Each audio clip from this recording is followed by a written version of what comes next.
This is Colour Me Intrigued. We review and discuss things that intrigue us. Films, TV shows, and, some of what we're listening to. Please like, share and subscribe to our channel, and stay tuned for weekly content. Hello!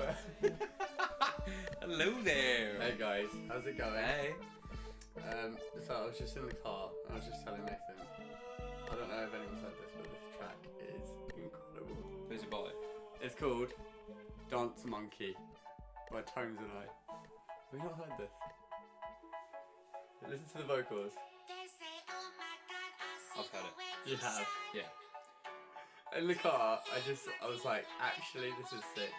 It's like, there's some like power to her voice, even though I guess It's weird. Up the pitch. Yeah.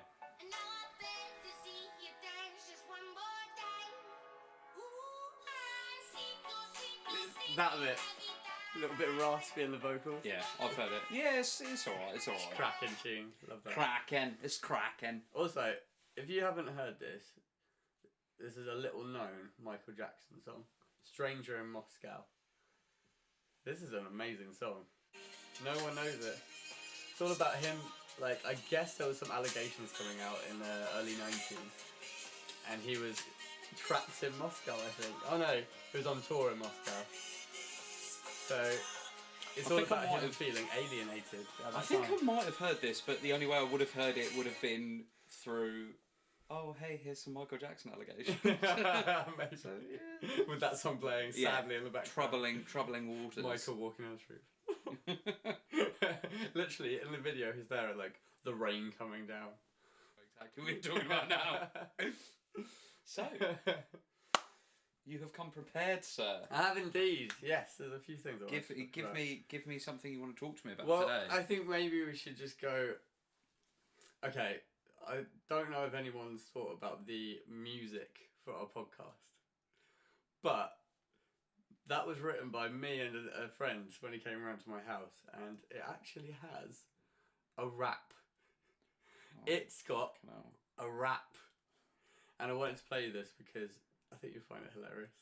Is it a proper like white boy rap? I'm not trying here. I'm not trying to be anything. There's 30 seconds, so just put up with it. Okay, so Are you going to do it right now? it was me. But are you going to do it right now? I'm not going to do it right now. I'm going to play you it. Jesus. Oh, right, okay. I thought you were going to do it live. Live. I want to see your reaction to this, though. Shall I close my eyes? I want to close my eyes. You feel it. Should you get my honest reaction? Into it. I'm ready. I'm ready for it. Let's go. Okay. Wait. Distract me a sec. How's your week been? Yeah, it's a normal week. Yeah? What have you been up to? Just same shit, different day, man. You know me. Another day? Another day, another dollar. Nice. Nice. Any second now. Jesus, this is further back than I thought it was. Here we go. Go. So I sent it to the band and just said, guys, I had a new sick idea for a song. I hope you like it. Colour Me Intrigued. The soundtrack. Fucking hell. Are you ready for the rap? It sounds like you're trying to be Ed Sheeran. No, it doesn't. In what way does it sound like Ed Sheeran?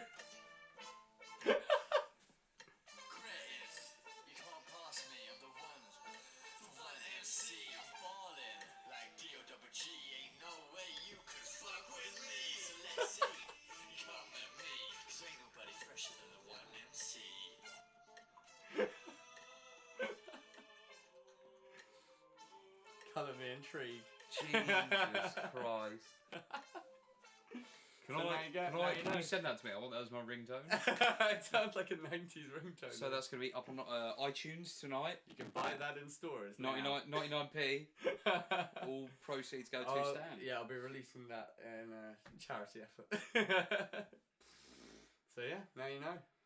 Perfect. Every time you hear that intro now, he'll go, I'm a bowling MC. I'm balling like D-O-double-G. Ain't no way you can fuck with me. I don't think you sound half as cool as what you think you do right now. I don't think I sound cool. My mate went, maybe you should just like go away for 2 minutes. I wrote that literally in 2 minutes, like 30 seconds. I was like, these words rhyme, I guess. And then he didn't tell me, but he was recording. He was like, "Go on, just try it, just try it. I'm not recording." And then he went, "No, it was." And then that's what he showed me after. Oh my god. So yeah, now you know. Well, thanks for that great, amazing insight. The so great far. unveiling of the soundtrack, the theme tune. So shall we talk about Star Wars? The day has come. The day has Indeed. come to discuss this. It has. Okay, hit me up. Give me your first reactions. Okay. I think I sent you something which makes a lot of sense. There was a few things which I felt didn't read it. Did you not? No. It said that there was a few things that J.J. Abrams wasn't allowed to keep in, which would have made sense. Like, apparently he wasn't happy with the Kylo Ren, Rey kiss at the end. He didn't want that. So I literally, I audibly groaned so hard. Did you? At that point? I hated that. Yeah. I hated It the fact didn't that feel they kissed right, at the did end. it? No, it did. It was so It stupid. they tried to make it a romantic thing. Do you remember the bit where he gets his top off in the second one? Yeah. And thinking, you're trying to make this sexy, but there's no feelings. Yeah. Of Where's the sexiness? Sexiness. They're more I've like never- brother and sister then. Isn't I it? haven't felt any sexiness from Star Wars since Leia in the golden bikini. Right. Agree. When she's with Jabba. yeah, when she's Yeah. with Jabba, like that's for me. That's the only sexy part of Star Wars That's I can it. remember. Yeah. Yeah. But like, I didn't enjoy the fact that they tried to make them into a thing. It didn't need to Like, be done. I get that, you know, they're trying to you know, sort of blend them together, Right. but I just didn't feel that was right They at all. tried with everything. I also thought there was a lot of like making up for lost time with the second one, where they're trying to like triple back to the first film and go, Yeah. sort of like, how are we going to do this? So most of the stuff I've read about it, most of the sort of comments and stuff and videos I've watched about it, loads of the complaints are literally just about like they've pretty much just ignored and tried to retcon everything that happened in Last Jedi. Yes, exactly. So obviously, None Last of Jedi it. came out. It was very, very like split down the Mixed middle reviews, wasn't it? Yeah. of people who either absolutely loved it, thought it was brilliant, or people who thought it was absolute trash. Yeah, yeah. I was kind of in the middle about it, and then I was just like, I just don't think it's for me. I didn't think it was absolute trash, but I didn't like loads of parts about it. There was some really freaky, weird things in Yeah. it. But I thought you could tell that he was trying to break the kind of Star Wars template. Yes, exactly. the And break the mold. I appreciated that, Yeah. and I appreciated the fact of like you want to. I seem to have lost my drink. Here we go. Yeah. I appreciate the fact that you want to, you know, make your movie different, and I totally got that, and I accepted that. But I just didn't really like some of the stuff in it. It just wasn't for me. But with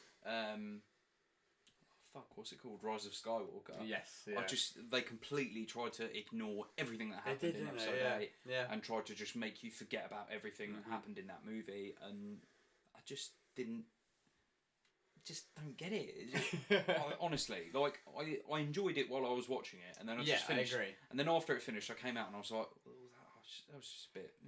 Yeah, it feels a It's a bit. bit meh, isn't it? They've tried so hard to recycle the old themes again. that, Exactly. Like it felt. Do you know what I kept thinking actually during that last bit? Why is it they always need to kind of like lose everybody in the fleet before the end, and then somehow there's still quite a few people still alive, and then they Yeah. all go, "Yay, everything's fine. We did." But so I thought well." you were all dead earlier, Didn't you guys. just all get murdered? Like, yeah. I think the main talking points for me that really peed me off were they're too shit scared to kill anybody off. Yes, that was the thing. So the they one did that they really did pissed me off was Chewie. Yeah, they did the massive fake out death for Chewie. Yes. Which Chewie should have died. yeah, Chewie but should have died. but no one believed that Chewie was gonna die. No. How he did. No one was like, oh, she's just blown that up. Oh, I guess Chewie's dead. Oh, fuck off! Like everyone knew. Well, clearly there's gonna be a second ship. Yes. But so they did the fake out with Chewie. They did the fake out with 3PO. Yes. And it really, the thing that pissed me off the most about that is loads of their marketing before the movie came out, trailers, adverts on Spotify or wherever you heard them, Yeah. they had that little snippet of dialogue from C-3PO where he's getting asked, "What are you doing?" and he's like, "I'm taking one last look at my friends." And that was something they really focused on heavily. Yeah. So it's just, and everyone was like going into the movie, okay, well, 3PO is going to be fucked then. Just let some people die. Yeah, let some people really, die. I'm cool with that. I got fed up with that as well. I think the one that the Chewie death was just it felt too many fake outs, and that annoyed me. Yeah. And that's definitely like a massive critique that loads of people have had about it. Yes. And just going back on everything that happened, like I said, going back on everything that happened. I did like just the main thing that I think about. How does Last Jedi end? Do you remember? Oh, there's the whole thing where they time warp through another ship, and the girl with purple hair dies, and it's all kind of. So the last shot you see in Last Jedi is, I'm pretty sure it's the last shot. Sorry if I'm wrong. Don't want any fucking Star Wars nerds to come at me. You'll get harassed. Don't at me. But yeah, so I'm pretty sure it's the last shot is of the little boy on the planet. Yes, I remember. He picks up a lightsaber, doesn't he? Yeah, and I don't think he picks up a lightsaber. He uses the Force. He uses the Force. I think he picks up a broom or something. That was it. Yes. But yeah, that's the last thing that happens in The Last Jedi. Literally. Yeah. Doesn't he? Nothing. Don't touch it. Absolutely nothing. What the fuck? Do you know what else was built up throughout the movie? And I thought it was really quite obvious they were going for this. Was Finn surely was supposed to be a Jedi? He kept going. Leaned. It's just a feeling, and even people around him were like noticing this. There's another thing that they just scrapped. Him and Rose, hardly in it. Rose barely in it. Apparently, someone mentioned. I saw this just on Facebook. It just said they might do a spin-off with him and Rose. Like, please don't do that. Of all the people, but it wasn't that was a bad thing exactly. But they made up these like. I imagine that was another thing that wasn't allowed. That's what it seemed like.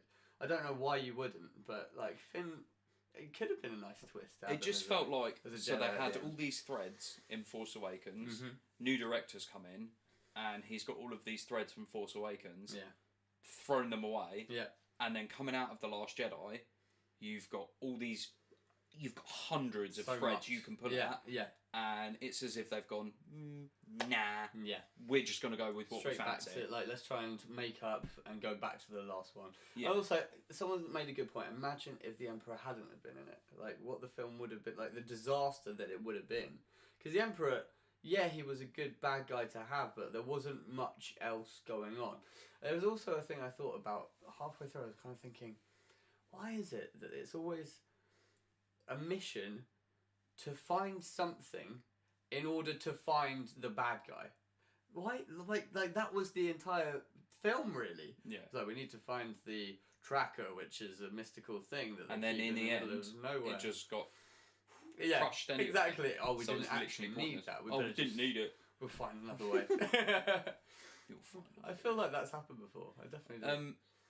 But yeah, so many complaints about the movie, but I still actually quite enjoyed it weirdly. Yeah, I don't know whether I enjoyed really it in nicely. in like a sort of not grotesque fashion. No one's going to be giving it a 10 out of 10. No. But I definitely didn't give it a 10 out of 10. There was some enjoyable. Yeah, there's definitely some enjoyable parts scenes. about it. And there wasn't massive. Do you remember actually? I just thought in The Last Jedi, there's that huge part of the film going through the casino city, and they're like nicking horses or something, and it all kind of makes no sense. At least there was none of that. It all felt relevant, and it was all building nicely to that crescendo with the Emperor. Then when the Emperor came along, it was a great big finale. Yeah, I think the only thing that annoyed me is you've got this amazing character, and you've just completely bypassed most of what people know about Star Wars. Yes, into bringing back someone who's clearly dead. Yeah. And they've just bypassed all of that, and they made it into the crawl. Yeah. They just put all of that into the crawl. They were like, by the way, like this is basically what they should have done in the opening crawl. Yeah. Oh, by the way, guys, the Emperor's back, and he's alive, and yeah. That's good. Snoke never really existed. We're not going to mention him, but the Emperor's back. Like everyone's looking after him, and this, we'll just see what happens. He's just there. I can't explain it. He's just been hiding. Yeah, exactly. I just didn't see the point in it. Really, really annoyed me, and they just rushed that whole the opening sort of, I don't know, half an hour or something was just so rushed. Yeah, was it did just feel too very rushed. And it's just like, right, we need to get to this plot point. Right, we need to get this plot point. It's just too much too quickly. Yeah. So ultimately, I enjoyed the movie, maybe perversely. Yeah. I thought Leia shouldn't have been in it that much. Leia, another one. That was another thing they mentioned. Like that, loads of forever. people have been slagging it off for. It's like, well, Of all the people to have it in it, I don't know. Can you really slag it off? She's dead. Yeah. Like, come on. I'm not happy with it. I think, like you say, I think it was a very good last crescendo and some great fight scenes. That was why it was enjoyable. The choreography of the fight scenes was amazing. My favourite part of the whole movie was seeing Rey battle with Naughty Rey. Yes, yeah, that was so good. And it was just the fact of like she had the hood. She's just being an evil bitch. She had the double lightsaber. So badass. The only thing that really pissed me off was right towards the end of the fight, and she like hisses at us. What? Like, what's happened? Why you? Who have you turned into right now? You a tiger? What's going on? But yeah, so I think if I had to give a star review, let's go for maybe a 6.5. Yeah, I'd say about 6 out of 10. For Anything more is just pushing it too much. Yeah, I agree. I thought it was a nice little throwback. I thought when it was kind of a very obvious choice. I guess it was still an enjoyable scene. If you think back to that episode 3 fight with the lava. Yeah. Someone's clearly gone, we need like a big epic scenario. What should we do? Oh, they thought of that and gone, well, there's water. We could have water. Let's go water. Let's go water. No one's seen a big water fight before. Water. We're going water. Oh, that was another part of it that I just thought was a bit unnecessary. Trying to find the thing that matched up with the Death Star as a dagger or... Oh, man, like, that whole thing was a bit kind of... Why? Why are we doing this? Yeah. Why not, mate? But at that point, they're just throwing any idea out and going with it. That's it. I think that's what you need to sort of ask yourself when you're watching a movie and it's shit. Any movie, and just sort of be like, just because. That is why things are happening in that movie. That's it. So I had a conversation with a girl, and people won't know this, but I know that you didn't particularly like Star Wars or really know about it for a long time until what, a couple of years ago? Not a couple. That's a bit. A bit harsh. Go on. No, yeah. I think I've watched a couple of movies when I was a lot younger, and I just never really. I didn't really get into it. It wasn't really my ball game. Right. And I only really started watching them again when I was probably like 20-ish. This is it. Okay. So I think she had a very similar opinion of it, and I think a lot of people think like some boring sci-fi stuff. But it was a nice, refreshing conversation because she had the same opinion you did. Because once you went through them, there's all these great little tie-ins, and actually, when you go through those the first trilogy, the 4, 5, and 6, and then you go through 1, 2, and 3, and watch Anakin grow into Darth Vader, and she went, my mum just ruined it, and it turns out that Anakin's gonna be Darth Vader. She just did the first one, and she was like, what, that little boy? I can't believe it. And it kind of made me think. That's why it was a great trilogy. Actually, the prequel trilogy, she really liked Qui-Gon, and I was thinking that was a good character. That's good. And now you kind of, I think, even compared to these recent films, I kind of have a newfound respect for even the prequels. Yeah, that says very little for these new ones. Yeah. Actually, doesn't. I think if we're going to be honest and we're going to sort of like rank movies. I would definitely say that this trilogy has been the worst out of the 3. Would you give it a slow decrease? Oh no, because your favourite is the 6th one. Right? No, yours is the 5th. 5. The 5th. Come on, mate. Rise of the Empire. Love it. Love it when the baddies win. I bet you were kind of loving it when there was like the fleet that came out of nowhere. So fucking cheesy. It was pretty honestly. badass though. So the one thing that I will say I absolutely loved. Yeah. Zombie Palpatine. Oh yeah, fucking. He was terrifying. Imagine being a kid. And it was but it was literally so fucking ridiculous.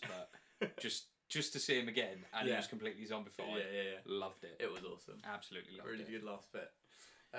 But yeah, other than that, I think the last 3 films have been slowly getting to the point where you can see that there's nowhere to go, really, is there? Nowhere left to go, so they're just panicking with this one. So, speaking of nowhere to go, Yeah. look at this for Segue. a really good segue. I watched the entirety of season 2 of You on Netflix. I don't know if you've heard about this or watched it. I'm sure everybody's heard about this. I was so excited for it. You were excited, and you've watched all of it. I've watched all of it, mate. Literally, I actually can't express this enough, right? Yeah. I started watching the season, and I was umming and ahhing about it, and I was a bit like, don't think it's as good as the first one. Kept on watching it. Yeah. And I just loved it more and more. Exactly. I kid you not. I think it's the end of the 9th episode, so the end of the penultimate episode or the start of the last episode. I was watching it, and I was literally, and I don't really do this, I was literally screaming at the TV because I was so emphatic about the storyline. Yes, exactly. So, spoilers for anyone that's not seen it. Well, there's been spoilers the whole episode already, so just I'll notify before this that they're spoilers. Don't worry.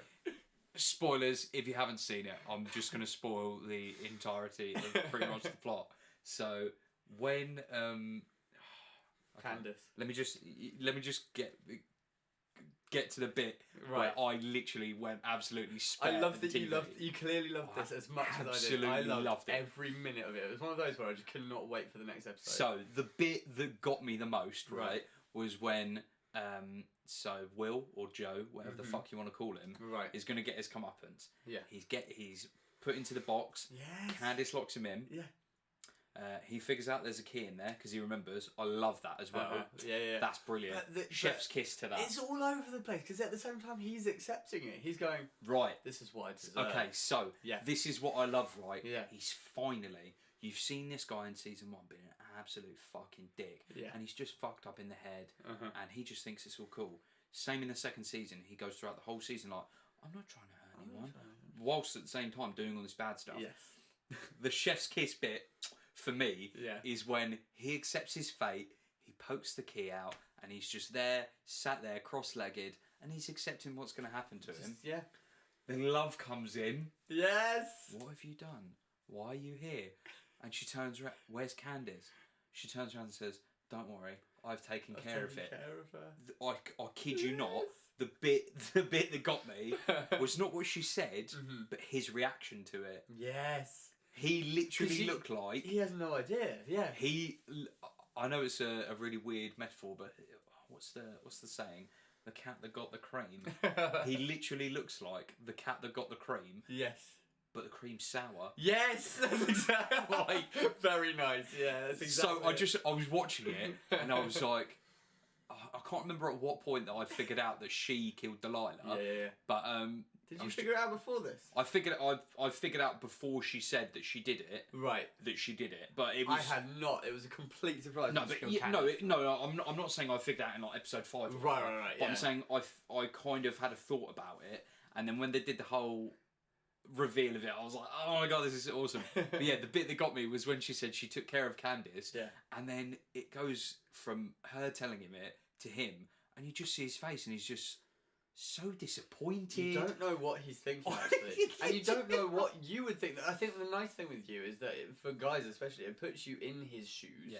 Because it's got the narration continuously, and a nice sort of like throwback to Twin Peaks, I think, which I really like. I loved it, and I loved his response. His response to her saying, yeah. Oh, by the way, I'm a bit of a dick as well.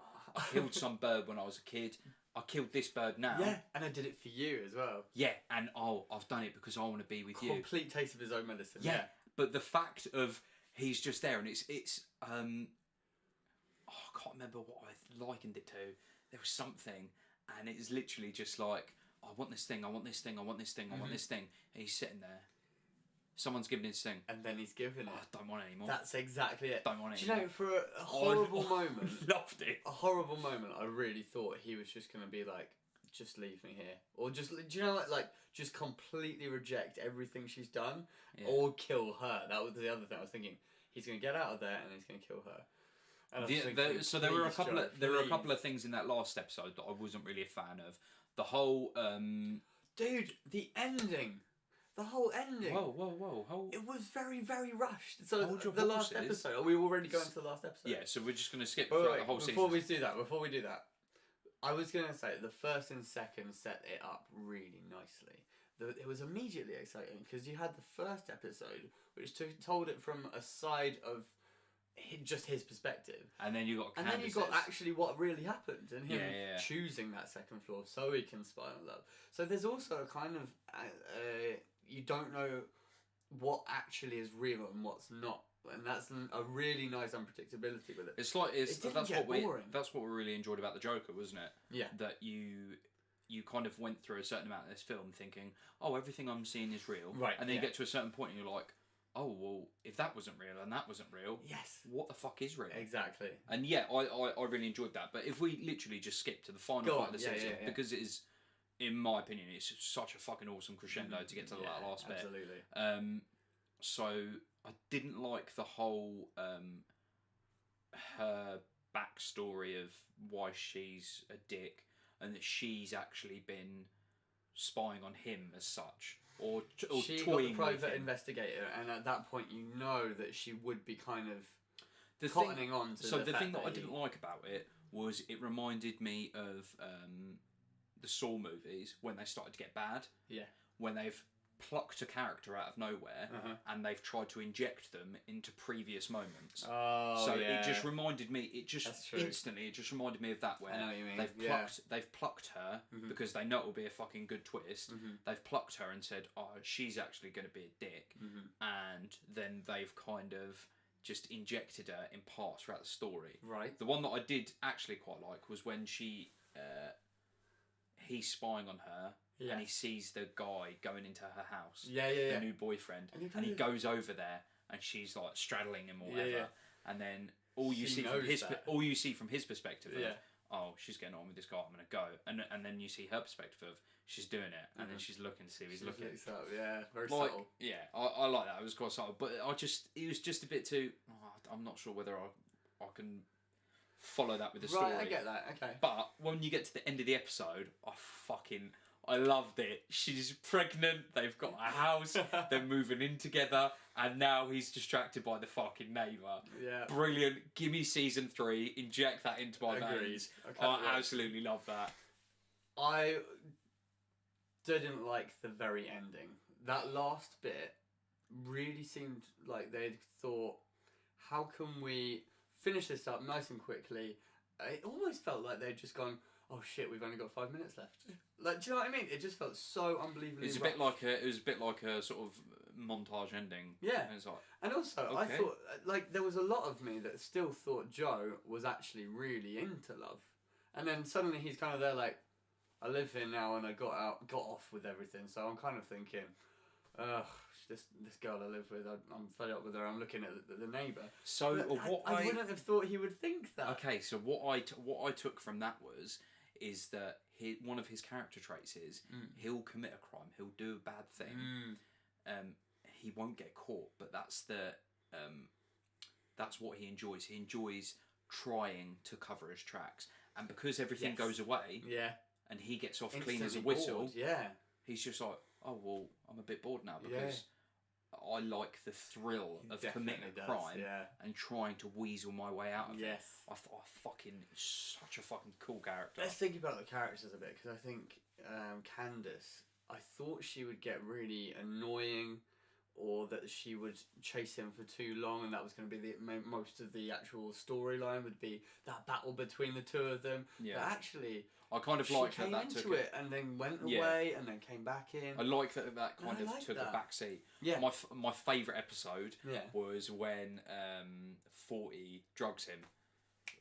That was I couldn't wait to see what would Absolutely happen. brilliant. That was so funny. I love that when he wakes up and when he properly wakes up. Yeah. And his passport's there. Yeah. And his phone's there, and he's like, "Where did I go? That What happened?" was such a great episode. I loved it. Because at I that point, you really don't know how he's going to handle this. And I think the How next would acid affect someone who is really quite has psychedelically... those violet tendencies. Yes, exactly, yeah. And in fact, 40 himself developed into a really well-rounded character. I thought. Yeah, I really didn't like him. I kind of liked him. Yeah, This is what you're gonna say. I really didn't like him to start with, and then yeah. by the end of the thing, I was like, I'm kind of siding with him at the moment. And then suddenly, that's when you realise this guy is the only sane person here, actually. And that's madness. And he the can't... fact that he's the same person exactly. between the three of them. Of everybody in it, yeah, he was the only. But one. I like the twist. I enjoy the twist. The fact that she's fucked up. I like the fact that they're leaving it with she's pregnant. And the thing that got me was the way that she tells him he's about to kill her with handcuffs. Yeah. And she says, I'm pregnant. Well, that's bullshit. She's clearly not, mate. She's just saying it so you don't kill her. But she's actually fucking pregnant. No, she is, yeah. Like, that really sort of stung me. I was like, what? Oh, and also, great way of still including the whole Beck storyline in the film. Yes. How clever. How clever to bring that storyline, also make it very present and face Joe with his fear with everybody else, not just Candace. The fact that people know what he's actually like. I'm really intrigued to see how sort of they're going to do a season 3 of it and just where it's going to go. Is he going to be the nosy pervert neighbour? Is it going to be a bit like a Rear Window type thing? I'm just intrigued. I wonder if a lot of me was thinking, I don't think they'll top this. I think the way that story arc snaked around and you're never really sure what's going to happen next, actually, and in any of that, I don't see them topping it. But if you break it down, they did keep in some of the things from the first series that you liked, and actually a lot of the characters are similar to some of the people in the first series. So you still got the idea of an innocent child being thrown into the mix, right? Yeah. There ain't Ellie in this. Yeah. Ellie. And you kind of feel so sorry for her at the end, but it's the same as the kid in the first one, where he's trying to protect this person, but at the end of the day, is he really the best thing for them? I feel like she's going to end up coming sort of back. She'll have to come back, won't she? She'll have to come back. That's and also, are they going to keep the box? Oh, see, there you go. Love the fact that he had the box. Yeah, exactly. And she's just, you're so well prepared. I loved it. So, are you fucking serious? She loves it. What the fuck? I kind of expected Delilah to be more than what she appeared to be. You know, at first you're thinking, well, she clearly can't just be the landlady. I mean, she had a bigger role to play, but it wasn't the role that you thought she would be. No, you didn't think that she'd be the side chick of the story. No, exactly. Yeah. But she came into it really nicely, and I thought that relationship developed quite realistically, actually. Yeah. The way they kind of, he was there for her, but he wasn't being too like creepy or anything. He wasn't going above and beyond, and I think they accounted for everything he did quite well, actually. Like. You always saw what he was doing with the times when people would be thinking, "Where's Joe? Like he's not showing up." You see what he's doing, you know, and it's all accounted for. But yeah, I really enjoyed that season. Like it was fucking. Do we both give it 10 out of 10? I don't really like giving things 10 out of 10. I unless it's literally like fucking... Okay, the ending actually, like I said, the ending, I do think just something had to change in order for it not to feel so unbelievably rushed. Nah, mate. I loved just the last little sort of 10 seconds of just him. He's doing the little inner monologue. Yeah. And then he's walking up to the fence and he's just looking through the crack in that fence. Fucking brilliant. Amazing. I love it. I absolutely love shit like that. I think it's so creepy, and I've just can't get enough of it. Cannot get enough of it. Okay, so I was spoiled for choice actually this Christmas, because not only it came out on Boxing Day, am I right? Was it New Year's Day? Anyway, the other thing that happened was they've been releasing episode by episode of Mr. Robot. And Mr. Robot, you're going to have to speak me through this. I've been wanting to tell you about this for a long time. So there's only 4 seasons. It stars Rami Malek is the main character. Yeah, I'm aware of that. Okay, so let me just give you the main overarching premise of this. Okay, go. So this is a series about a group of hackers called F Society who are targeting the 1% of the 1%.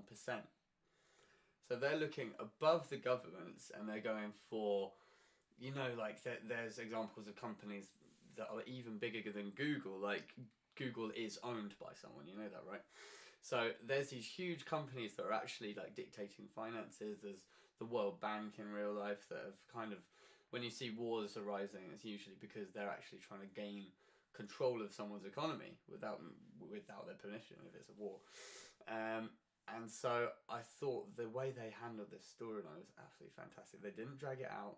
The direction is incredible. I don't want to spoil it too much, but they finally released the last episode, and you know they said that before series 4. They said this will be the last, and it did not disappoint. It was incredible. I also have a few like links to how this is very, very relevant right now. So the weird thing was, I kind of read up about the World Bank and the kind of White Rose, who is the main bad character, well, the bad guy in this, is a Chinese man, and what you think is a Chinese man, and I realised now that China has a lot of sort of stakes within the World Bank, so maybe even to the point that they are controlling quite a lot of what the World Bank does. So we've thought it more and more with politics, and we have had some disappointing politics, like in the last couple of years. No now way. We have Boris Johnson, which is fantastic for everyone. Anyway, so I was thinking that it's very obvious that these are men that really, they're not making the decisions. It's quite clear. Like you wouldn't get Boris Johnson to make a war on on Iran, for example, and then this thing with Donald Trump came out just as I was saying. So my parents said something like, okay, well, I was on about the World Bank, and they said, well, who are the remaining countries that the World Bank doesn't have a foothold in? Is one of them Iran? And it's Iran. I said, Iran will be the next one because they're the only one where they're just they're digging their heels in and saying, no, we're not going to do that for you. We're not going to let you control our finance. You knew about it. And then 2 weeks after that, we've seen this happen.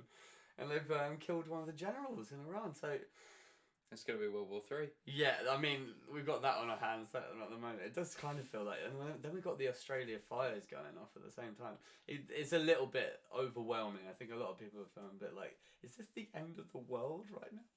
Yeah, that does. Like, I think, obviously, me and you speaking from experience, the like wildfires and stuff like that, it sucks. Yeah. There's a lot of like. I saw some footage of just the sheer speed of them coming through these trees and just like 50-foot flames. I can't even contemplate like some of the places that we've been to, like the wildlife and the agriculture and just everything that would like the wildlife that would have that.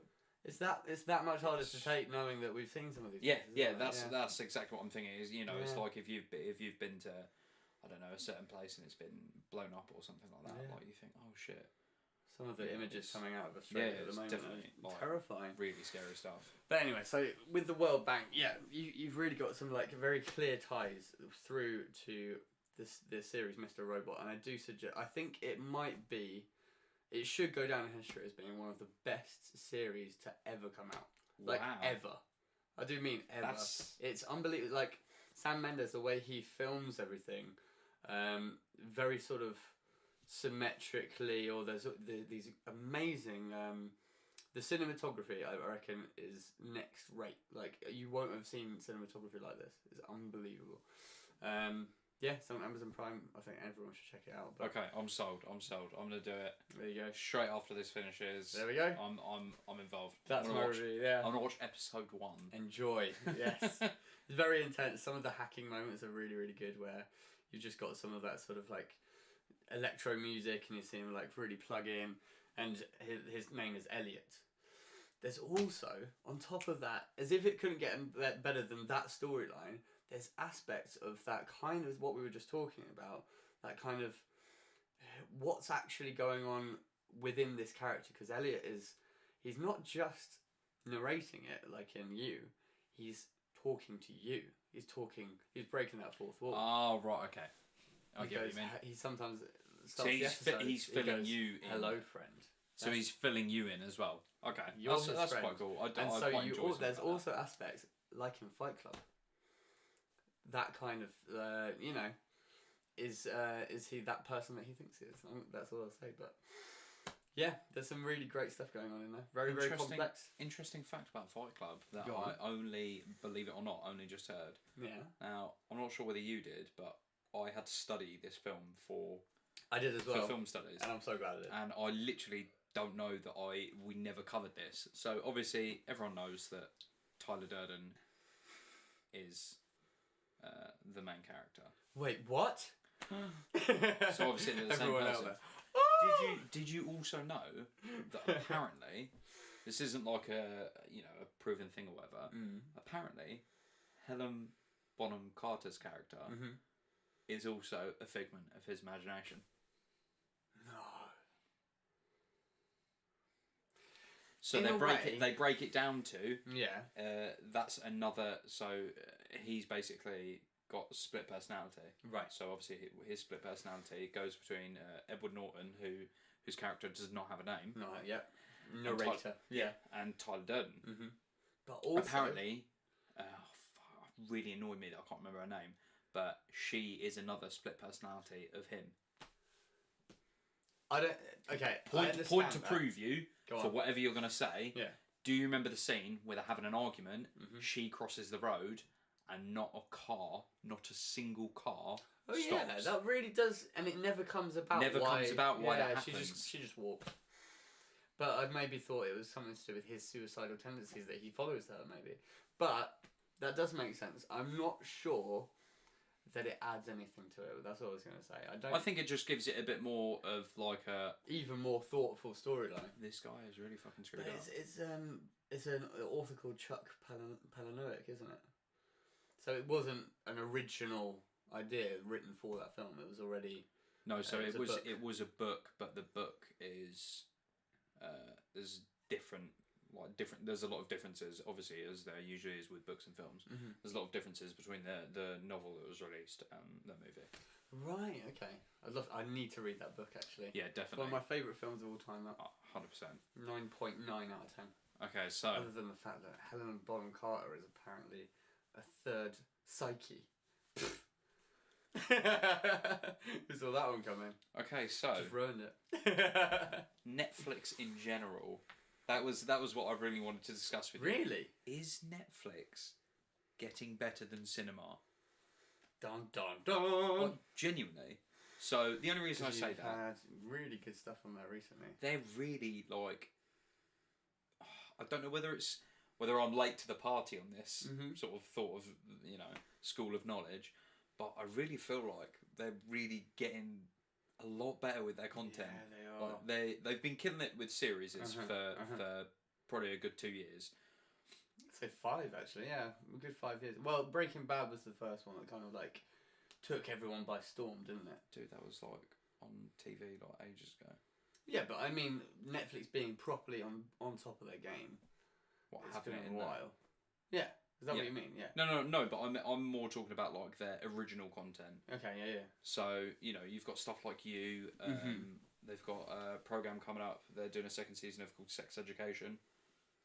Oh yeah, have you seen that? I haven't seen that. Yeah, it's quite good. Okay. It's just. We'll talk about that after. Yeah. And obviously, so End of the World, when they showed that on Channel 4, got no buzz at all. They put it onto Netflix, and that was the reason that they did a second season. Everybody got into it, didn't they? Because everyone got into it on Netflix, and then they were like, "Oh shit, we're gonna do a second season." I didn't realise. Obviously, they had Rick and Morty on there, and maybe that was partially the reason that Rick and Morty got a lot more fanfare than what it had before. Certainly, because of its accessibility, it's certainly giving people that chance to know what's trending, what's cool at that time, and discuss it with everyone, and therefore it just flows like wildfire. I honestly feel like they're proper killing it at the moment. Yeah, absolutely. Because they had The Irishman as well. That was an original, wasn't it? Yeah. I'm still not happy with that one. Have you watched it? I haven't. Yeah, of course you fucking haven't. 3 hours. Yeah, you look at it and just be like, 3 hours 26 minutes. Yeah. I'm not doing that. Exactly. I committed to it. I've thought about it a couple of times. I'll get there eventually. Cool. But yeah, just in general, like I'm really enjoying their content at the moment, and I just think that in comparison, so Amazon Prime and Netflix, you're paying the same subscription fee pretty much, give or take 50p. It's about that, yeah. And I just think that the original content on Netflix has got so much better. When you look at Amazon the two, Prime fucking sucks balls. Like I said, the one that I said was they're building this up. It's an Amazon original. Was that Jack Ryan thing that I told you about? And it's just It was crap. Yeah. not good at all. The only thing that I genuinely want to have Amazon Prime for is The Boys.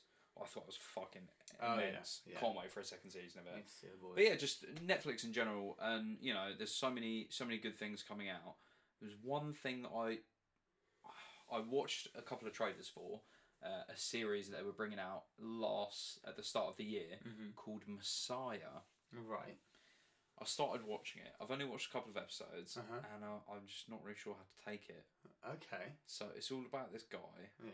who, I don't know, they kind of, the way that they've framed it for me so far is he is the second coming of Jesus. Wow. Yeah. This is gonna get some serious. And I'm really intrigued yeah. to see how it goes. Honestly, like it's really just weird. It's a good idea for a series. I'm sure a lot of people would have thought about that idea, you know, and just thinking, well, what would happen? How would people treat the Messiah? The last time I remember seeing something as like the second coming of Jesus. Yeah. I know it's a really weird bad thing to think about, but do you remember Misfits? Yeah. They do an episode of Misfits where there's a guy that can, I think he can either copy people's powers and have them for his own, or he just takes people's powers. Right. Okay. And he can yeah. use them himself. And it's I think he's a priest or a vicar or something like that. And he takes all these people's powers, and then he starts just basically pretending like he's the second coming of Jesus. It's fucking such a funny episode. Honestly, it's crazy. I do miss Misfits. It's so good. So good. At its peak, anyway, and then it kind of dipped after a while. I thought, Absolutely but it was amazing, wasn't it? Yeah. Is there anything that you are? Obviously, a couple of weeks ago we spoke about things 2019, like best things, worst things, underwhelming things, all that kind of stuff. Is there anything you're super looking forward to in 2020 in terms of movies, films, TV shows, anything like that? There is now. I also wanted to mention the BAFTAs, but did you hear what won best film of this year? It was. Don't tell me. Do you know?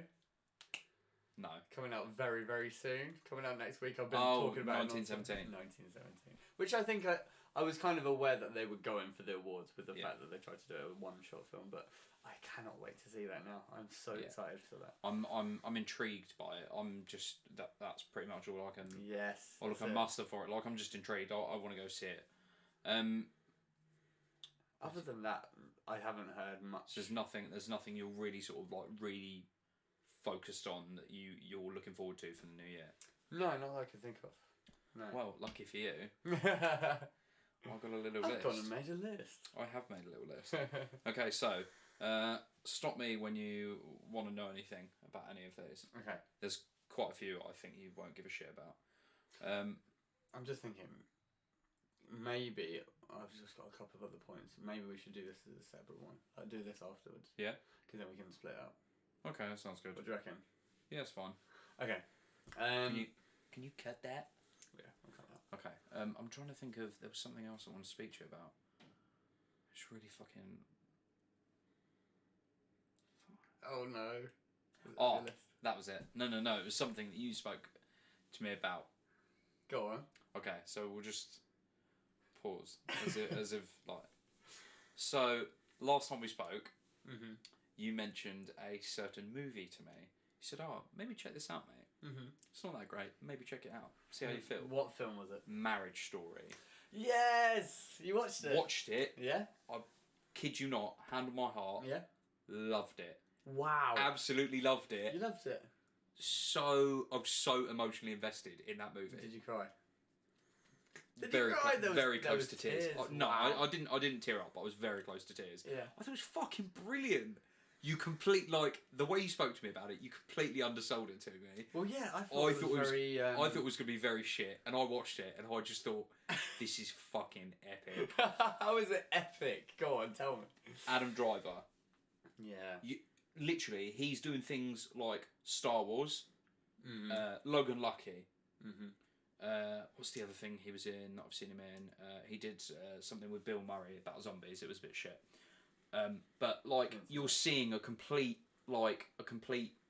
arc of what he can do. That's true. In Marriage Story. I love his character. I love his acting. The emotion and range that he brings to that role is just awesome.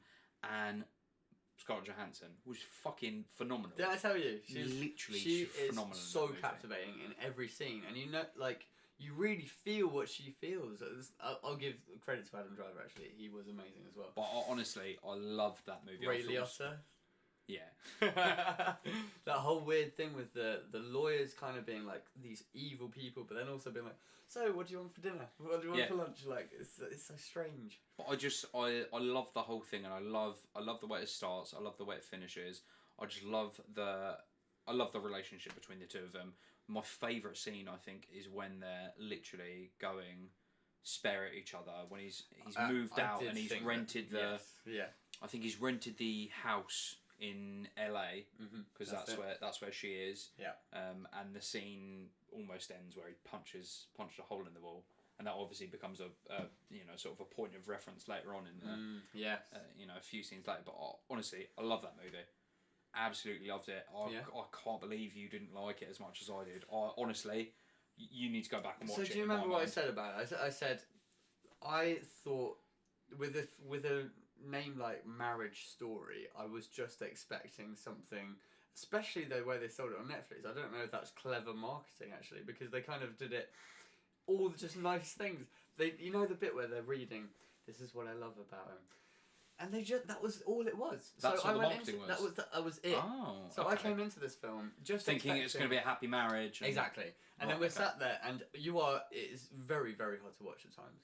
That's okay. Fair enough for the marketing wise. I think that's very good marketing. Yeah, that was very clever. Because to lead you in. Aback. I really was. Yeah, to lead you in thinking one thing and then taking you around to the next. I think it's really good. But honestly, I'd suggest anyone to stop what you're doing for 2 hours and just watch that. Like, I thought it was fucking brilliant. Great screenplay, great acting. The fact, like, you know, you could, I don't know, I can envision it as being a theatre production or something like that. That's true. And it's so funny because it is about, you know, a theatre director productions and stuff like that. Yeah, exactly. But I just really enjoyed it, and it's heartwarming, but at the same time it's heartbreaking. That's it how I tells felt the about it. very full picture, doesn't it? And there's a lot of scenes where do you remember what I mentioned about the scene where he just kind of has a stiff upper lip with I can't remember her character's name, but Scarlett Johansson, where he's trying to get he drops the kid off. Oh no, is he coming to pick up the kid? Anyway, and she's just being really kind of like... Is it about the Halloween costume? Yes, that's the one. And he's like, oh, I've got the Halloween... he's going to dress up like Frankenstein. Yeah, and you see him just sort of so full of rage, but he just holds it together and he just says one-word answers and then leaves. And he's so annoyed. He's so angry. And I was telling you, I think in some situations all of us can relate to that. Yeah. And I think that they did that. They encapsulated that very nicely. I just like that...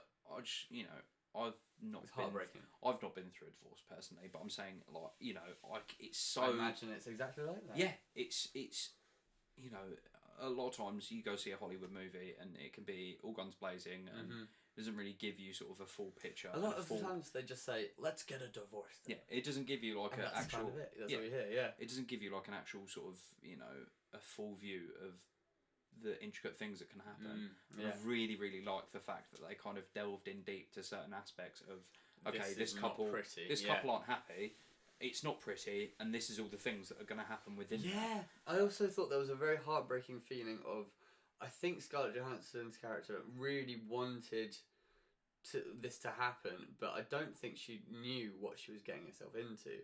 And in fact, it's really hard to watch. Adam Driver's character just kind of like overwhelmed by all this stuff. He's shedding out money. He's finding it very, very difficult to communicate with his kid anymore. Yeah. She's becoming more and more distant.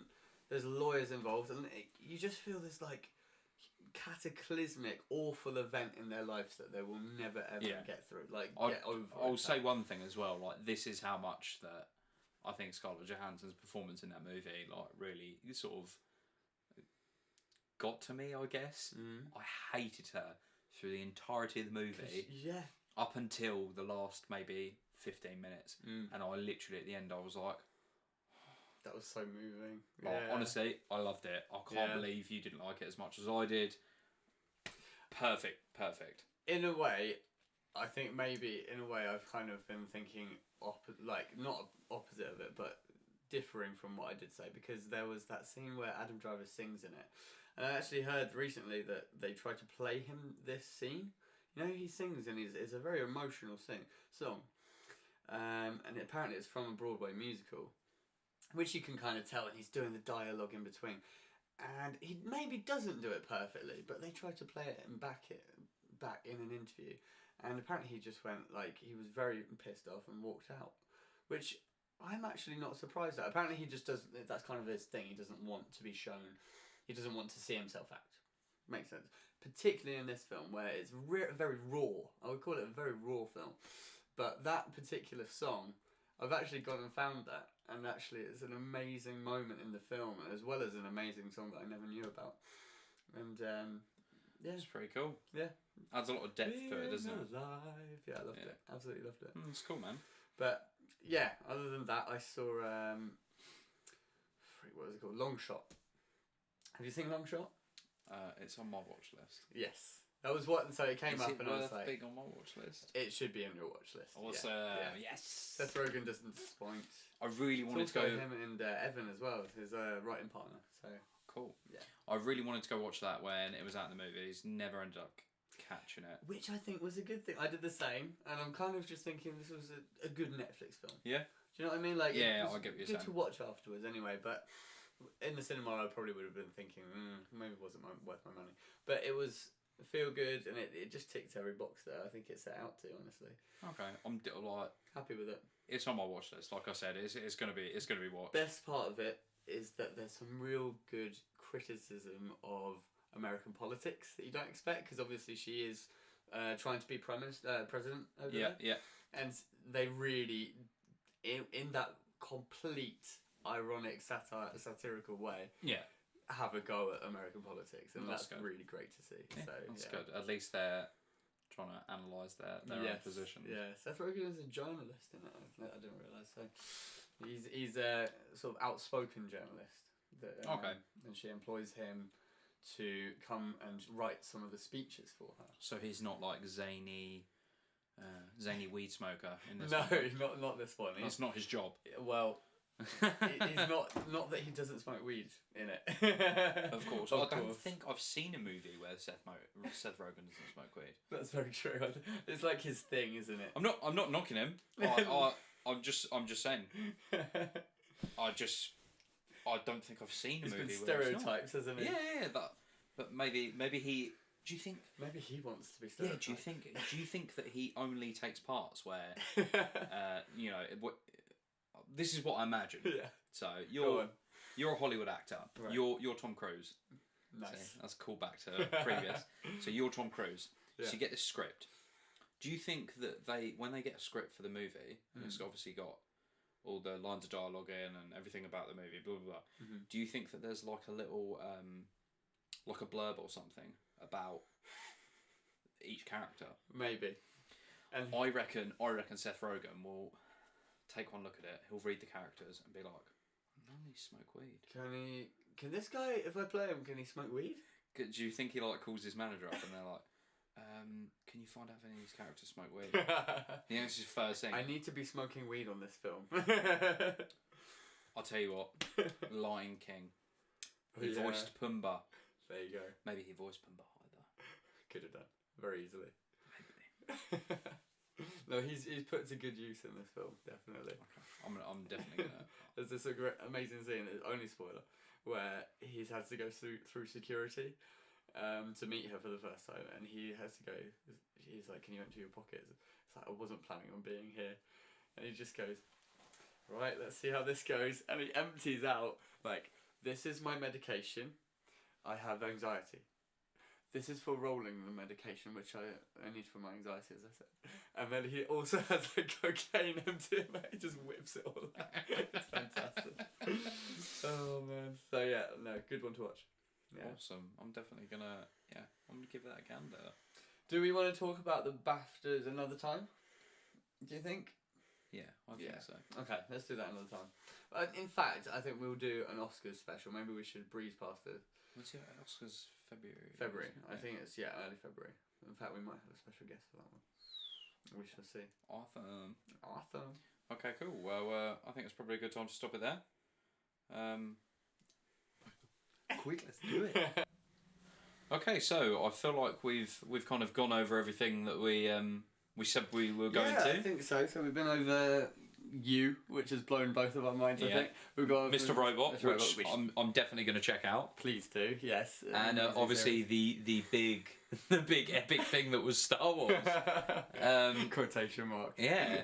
So if you guys liked what you heard, just give us a like, a share. Subscribe to the channel and just share us out. We're obviously trying this out as a new podcast, so if you guys like what you hear, then just share it out, give us a like. Stay subscribed and stay tuned for more videos.